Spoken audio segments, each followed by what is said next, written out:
네, 우리 성경이 술술, 믿음이 쑥쑥 31번째 시간을 함께 가져보도록 하겠습니다.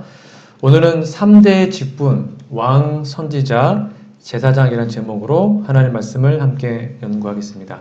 이번 주 안교 교과도 조금 연관이 있으니까 잘 들어보시면 도움이 되실 겁니다.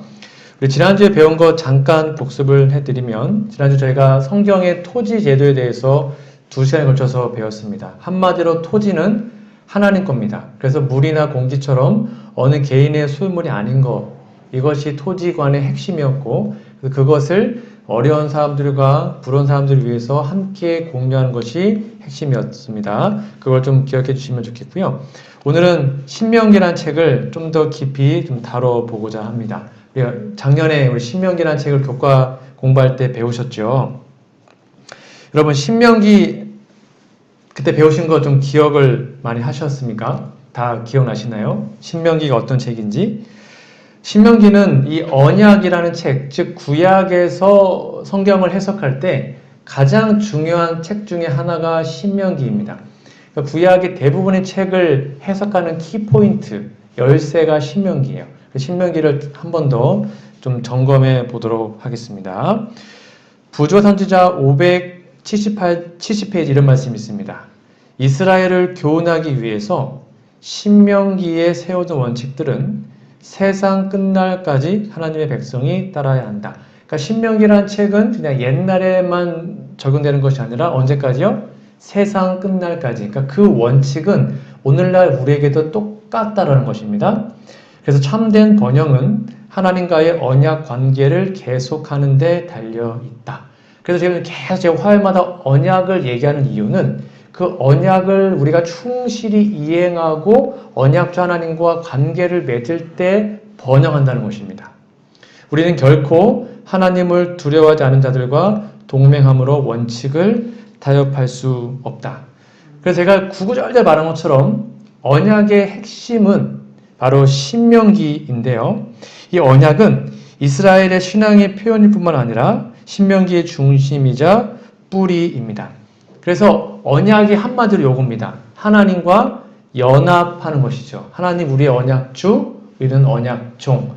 우리가 하나님의 뜻대로 순종하는 것이 언약의 핵심입니다. 그래서 화이 주석에 보면 이런 말씀이 기록이 되어 있습니다. 이 말씀을 좀 같이 읽어볼까요? 시작. 신명기를 주의 깊이 연구하라. 신명기는 우리 시대의 땅 위에 살고 있는 사람들이 주의 깊이 연구해야 할 책이다. 거기에는 모세를 통하여 이스라엘 자손들에게 주시는 교훈들이 들어있고 그 속에는 하나님의 율법이 되풀이 되고 있다.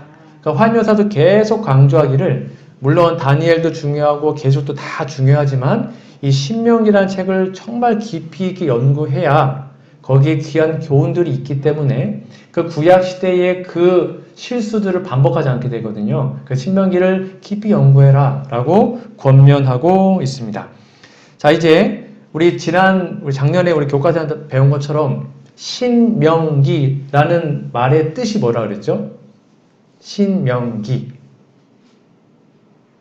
책 이름의 뜻이 뭡니까? 신명기. 네, 그 명자가 명령하다는 거고 신은 반복하다. 신신당부할 때 그 신자 아시죠?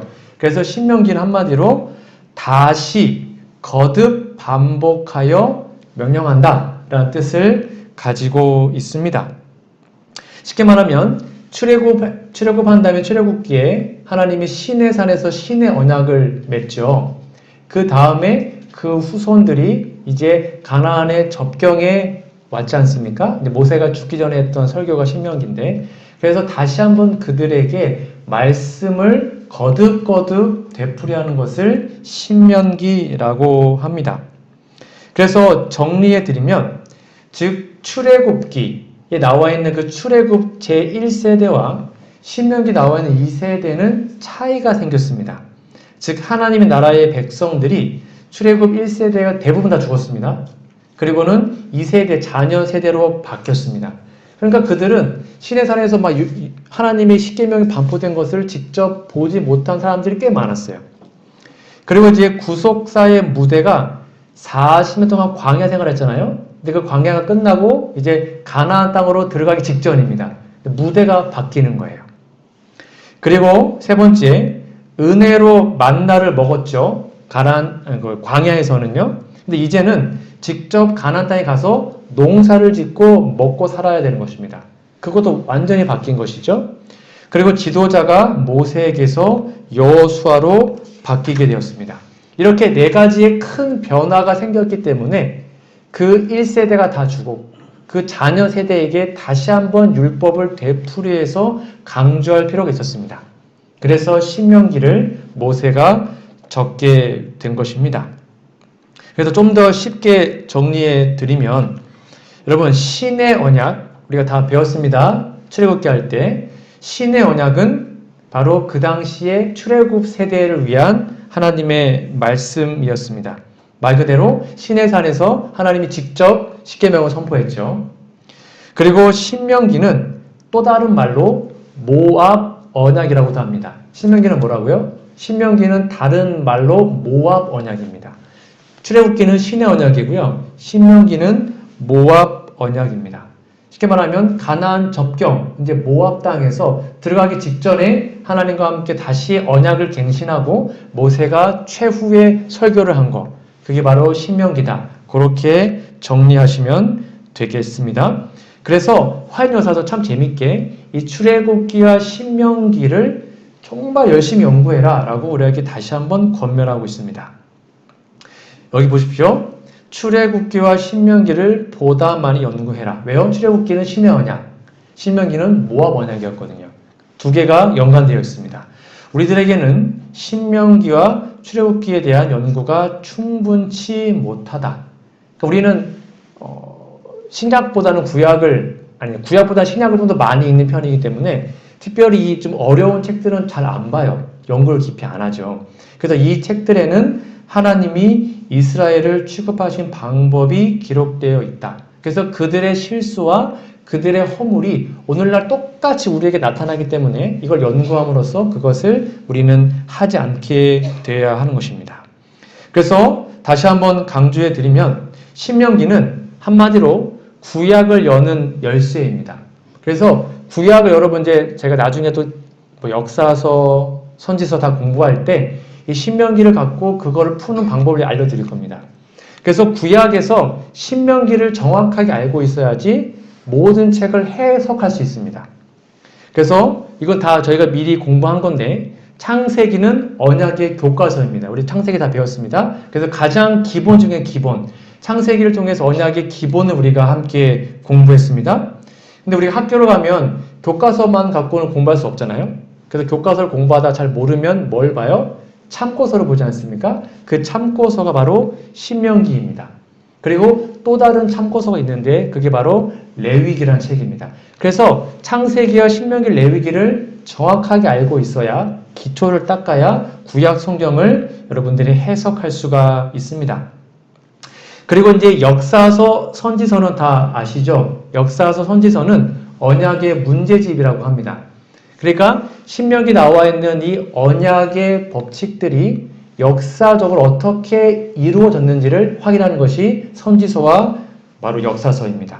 그리고 역사서는 조금 쉬워서 초급 문제집이라고 이해하시면 되고요. 선지서는 중급, 조금 어렵습니다.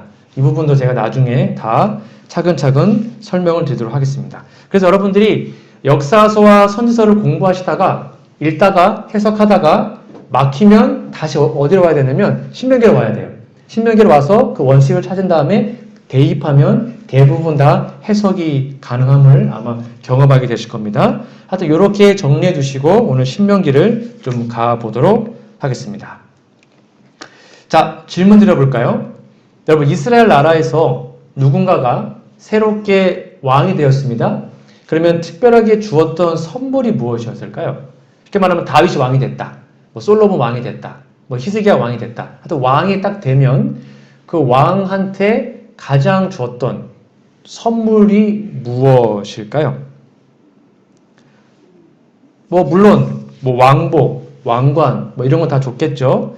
근데 이런 거는 이방 나라 왕들도 다 받는 거니까 이방 나라 왕들과 다르게 이스라엘 왕들에게만 줬던 큰 선물이 있습니다. 그게 바로 물론 기름 부음 받고 그 다음에 뭐냐면 율법서를 사본을 떠서 줬습니다. 이게 되게 중요한데요. 신명기 17장에 보면 이런 말씀이 있어요. 18절 보실까요? 그가 왕 위에 오르거든 레위 사람 제사장 앞에 보관한 이 율법서를 다시 백이라는 거죠. 똑같이 복사해서 평생에 자기 옆에 두고, 그러니까 왕이 말씀을 옆에 두고 그 말씀을 평생 읽는 거예요. 그 하나님 여호와 경외하기를 배우며 이 율법의 모든 말과 그 규례를 지켜 행할 것이라. 그러니까 이스라엘 왕들에게 첫 번째로 행해야 했던 그들의 의무는 하나님의 율법을 옆에 두고 밤낮으로 그걸 열심히 읽은 다음에 그거대로 순종하고 통치하는 것이 왕에게 부여된 의무였습니다. 20절 그리하면 그의 마음이 그 형제 위에 교만하지 아니하고 이 명령에서 떠나 좌로나 우로나 치우치지 아니하리니 이스라엘 중에서 그와 그의 자손의 왕이 있는 날이 장구하리라. 그래서 이 말씀을 근거한다면 그러니까 다윗이 딱 왕이 됐으니까 다윗 필사본 딱 줬고요. 솔로몬은 솔로몬의 등사본 주고 왕들마다 율법을 다시 다 써가지고 하나씩 선물로 준 겁니다. 그래서 이 말씀대로 잘 통치해 주세요 라는 의미에서 율법을 준 것입니다. 이것이 어떤 의미가 있냐면 여러분 알다시피 이스라엘 나라는 신정 국가죠. 그렇죠? 하나님이 다스리는 겁니다. 하나님이. 비록 왕이 있었지만 왕 마음대로 할 수 있는 게 없었습니다. 하나님이 왕이셨죠. 그래서 이스라엘 나라의 왕은 하나님 나라의 대표자였습니다. 왕은 하나님 나라의 대표자입니다. 제가 이미 언약을 다 공부했기 때문에 말씀드리지만 구약 당시에 언약을 맺을 때는 누구와 누가 맺는 거죠?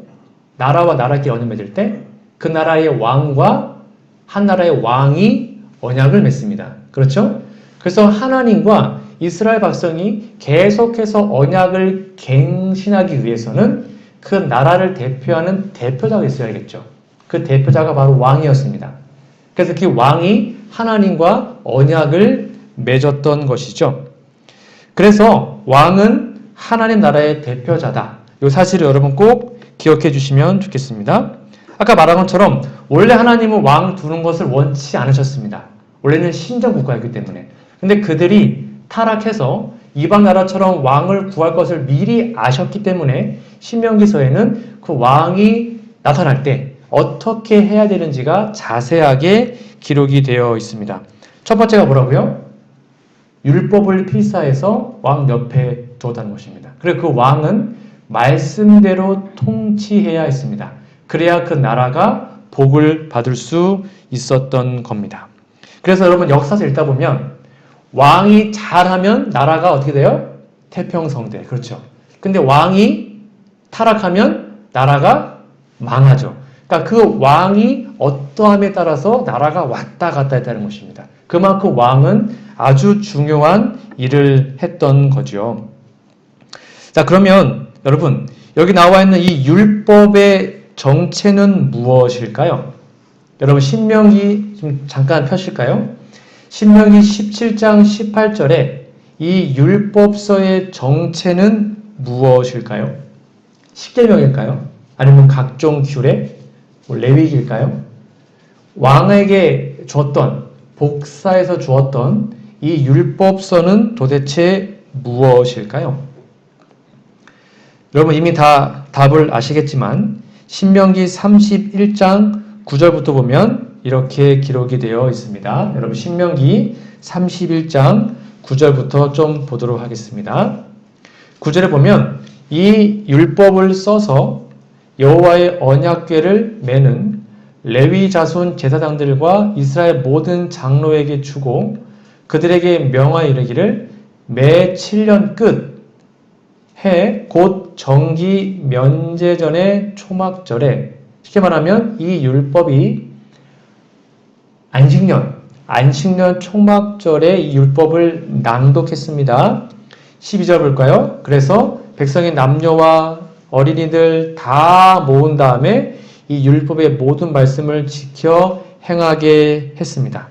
그래서 여러분 신명기라는 책에는 이 율법이란 말이 되게 많이 반복됩니다. 이 율법책을.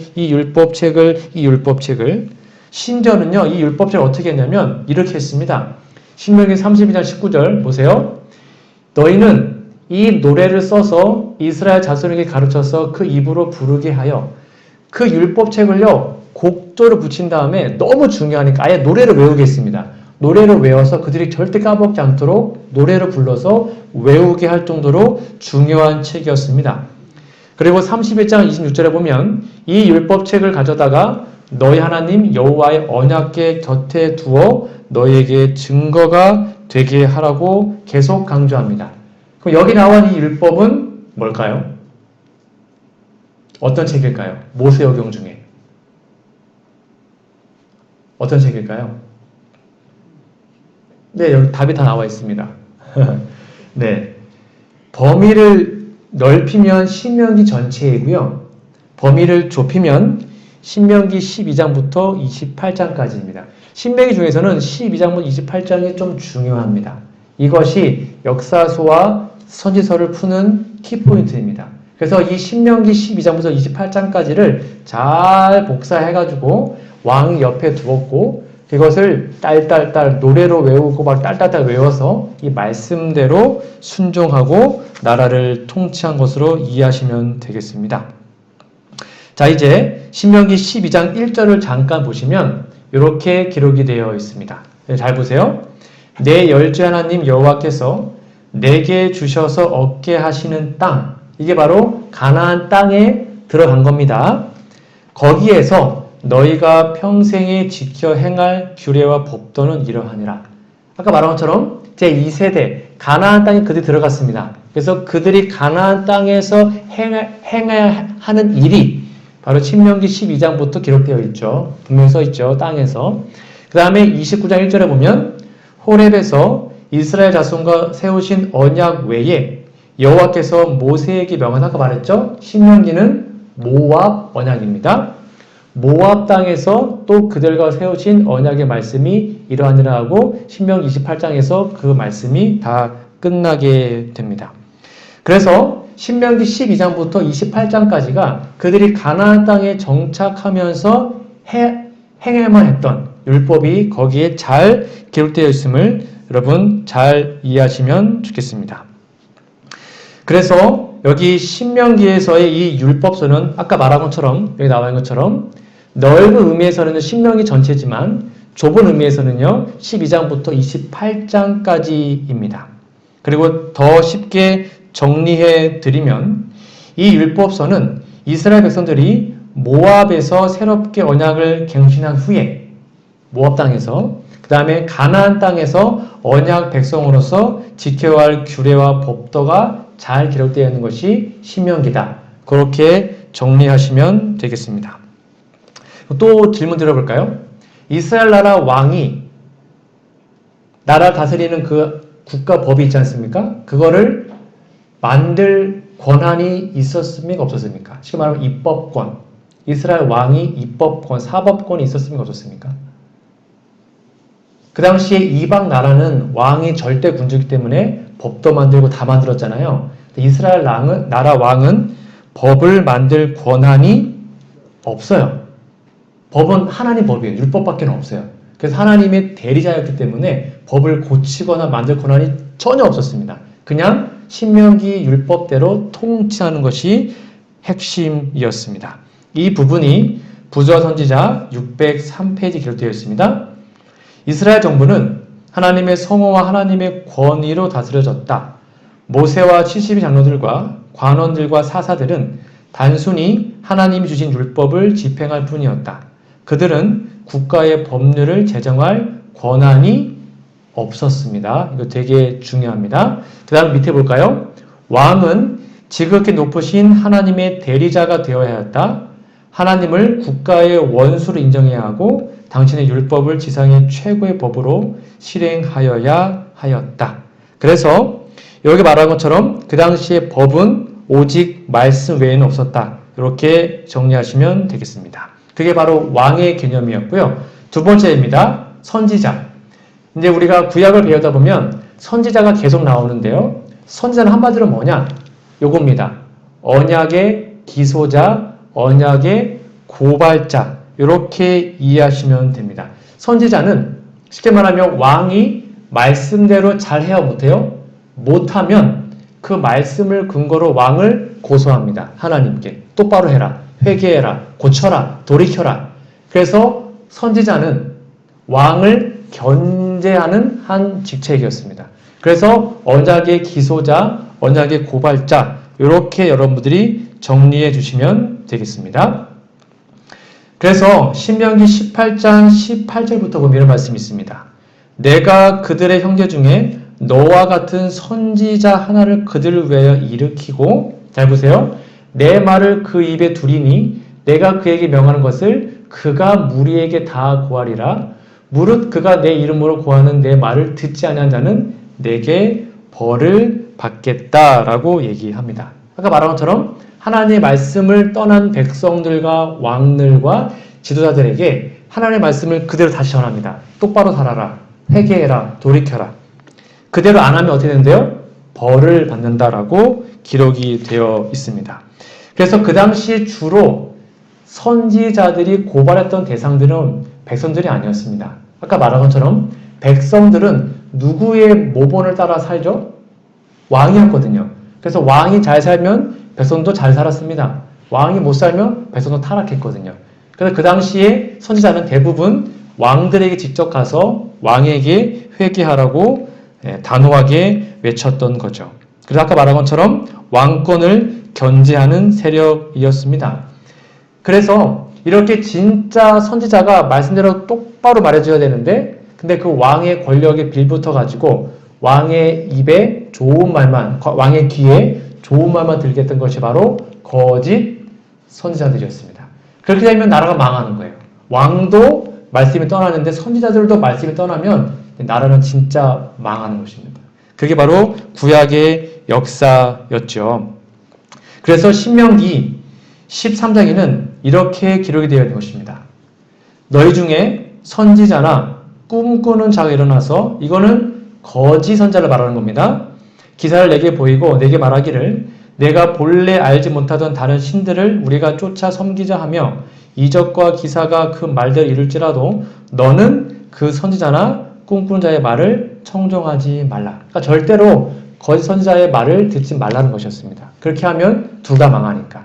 그래서 왕을 견제한 선지자는 말씀 안에서 해야 하였습니다. 이게 이제 선지자의 정의입니다. 마지막 세 번째입니다. 왕은 언약의 통치자였고요. 대리 통치자. 선지자는 언약의 기소자, 고발자입니다. 그리고 제사장은 언약의 중재자, 언약의 회복자. 이렇게 이해하시면 되겠습니다. 알다시피 백성들이 죄를 짓잖아요. 그럼 언약이 파괴되지 않습니까? 백성들이 죄를 짓고 하나님께 오면 그걸 하나님과 다시 연결해주고 중재하는 역할을 해야 되는 것입니다. 그게 바로 제사장이었습니다. 양을 잡아서 제사 드리고 하나님께 용서받을 수 있도록 도와주는 역할. 그것이 바로 제사장이었죠.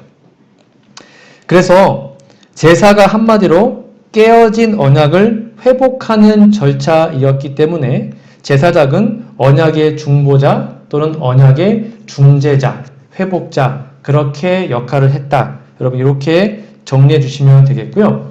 또 하나 더 있습니다. 이번 주 교과에도 나오지만 제사장은 바로 재판장 역할을 하기도 했습니다. 재판장. 말씀대로 살 수 있도록 올바르게 재판하는 것. 그리고 마지막으로 여호와의 이름으로 축복하게 하는 자의 역할을 감당하기도 했습니다. 신명기 21장에 보면 이런 말씀이 기록되어 있는데요. 레위 자손 제사장들도 여기 분명히 써있죠. 제사장. 그리로 올지니 그들은 내 하나님 여호와께서 택하사 자기를 섬기게 하시며 또 여호와 이름으로 축복하게 하신 자라.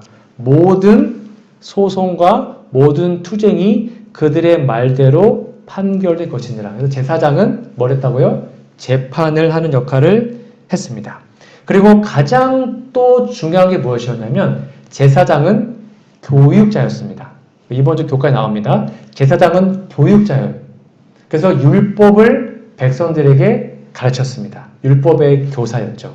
그게 제사장의 가장 큰 직무 중에 하나였습니다. 그래서 레위 지파는 모여 살지 않았죠. 알다시피 48성읍이 이스라엘 영토에 다 흩어졌습니다. 왜 그랬을까요? 흩어져서 그 백성들을 말씀으로 양육하고 교육하는 게 바로 제사장들의 의무였기 때문입니다. 레위기에 이렇게 기록이 되어 있습니다. 레위기 10장 11절에 보면 또 여호와가 모세로 명한 모든 규례를 이스라엘 자손에게 가르치라. 여기 말한 사람들이 바로 제사장들을 설명하고 있습니다. 그래서 이제 정리하면 이렇게 세 가지가 되는데요. 구약의 3대 직분은 왕, 선지자, 제사장이었습니다. 왕은 뭐라고요? 언약의 대리 통치자. 그렇죠? 선지자는요, 언약의 고발자, 기소자. 그리고 제사장은 언약의 중재자. 이렇게 이해하시면 됩니다. 그래서 이것이 구약의 3대 직분이었고, 이 세 직분을 하기 위해서는 뭘 받아야 한다고요? 기름 부음을 받아야만 했습니다. 그리고 그 기름 부음을 받았다라는 말이 히브리 말로 뭐라면 메시아입니다. 그리고 기름 부음 받았다. 헬라어로는 그리스도입니다. 그래서 메시아와 그리스도는 이 세 가지 직분을 다 가지고 있고 기름 부음 받은 존재, 그렇게 여러분들이 정리해 주시면 되겠습니다. 이렇게 왕과 선지자, 제사장은 그 당시 하나님 나라를 이끌어가는데 정말 중요한 사람이었습니다. 아무나 될 수 없었고 하나님의 특별한 택하심이 필요한 사람이었죠. 그래서 이들은 말 그대로 예수님의 표상적인 인물이었습니다. 자, 완전론 서론에 이런 말씀이 있습니다. 그러나 지상에서 선지자로서의 임무를 완수하신 후 승천하여 하나님의 보좌 우편에 계시기 때문에 지금은 우리의 대제사장으로서 항상 살아서 우리를 위해서 간구하고 계신다. 이게 예수님의 모습이죠. 이것은 제사장이 자기 위에 있으리니 이 두 사이에 평화의 의논이 있으리라라고 하셨던 하나님의 말씀을 따른 것이다. 그 선지자로 지상에 계실 때는 제사장이 될 수 없었던 것과 같이 현재 제사장으로 하늘에 있을 때에는 왕이 될 수 없다. 아버지의 보좌에 계신다는 사실과 의미에서 볼 때 왕이신 것은 사실이다. 멜기세덱의 반자를 쫓아 왕 같은 제사장이며 제사장 같은 왕이다. 이것이 바로 예수님의 모습입니다. 근데 중요한 것은 이것이 오늘날 누구를 표상한다고요? 이 세 직분을 다 받은 존재가 21세기 지금은 누구를 말하고 있습니까? 기억나십니까? 지금 이 직분, 선지자, 제사장, 왕, 이 직분을 다 받은 존재가 누구죠? 오늘날 누굽니까? 예수님 맞고요. 예수님 하늘에 계시고 오늘날 이 땅에서 지금 현재 선지자와 제사장과 왕의 직분을 받은 사람들이 누구죠? 바로 저와 여러분들입니다. 성경에서 그리스도인들을 이렇게 말하고 있는 것입니다. 여러분들이 침례를 받잖아요. 제가 이거 다 설명드렸습니다. 우리가 침례를 받으면 침례는 뭐 받는 거예요? 기름 부음 받는 것입니다. 이게 그거예요. 기름 부음. 우리는 구약의 메시아, 신약의 그리스도. 그래서 우리를 뭐라 불러요? 그리스도인이라 부릅니다. 그런데 우리에는 삼중 직책이 부여됩니다. 그래서 너희는 택하신 족속이요 왕 같은 제사장들이요. 그리고 마지막 시대의 선지자들 설명드렸죠? 예수의 증거를 가진 자들이 곧 뭐라 그랬어요? 선지자. 그러니까 이 시대의 선지자와 제사장과 왕은 바로 저와 여러분들입니다. 성경도 그렇습니다. 그러면 오늘날 우리가 해야 하는 일이 요 일이에요. 왕, 하나님의 대표자로서 세상 사람들이 하나님 사랑을 전하고, 두 번째 뭐예요? 선지자. 세상의 죄악들, 교회의 죄악들을 말씀을 근거로 그건 아닙니다라고 말할 수 있어야 되고요. 그 다음에 세 번째 제사장. 말씀을 가르치고, 그 다음에 불쌍한 영혼들이, 죄인들이 하나님과 잘 연결될 수 있도록 중재하는 역할, 중보기도하고 도와주고 그 역할을 지금 우리가 해야 되는 것입니다. 그래서 마지막 시대의 선지자와 제사장과 왕은 우리들임을 기억하시고 이 직책이 아무에게 주어진 것이 아니에요. 우리에게 주어졌음을 기억하시고 이 시대의 선지자, 제사장, 왕으로 깊이 묵상하시고 생활하시다가 저 하늘까지 함께 가시는 우리 모두가 되기를 바라면서 오늘 말씀 공부를 마치도록 하겠습니다.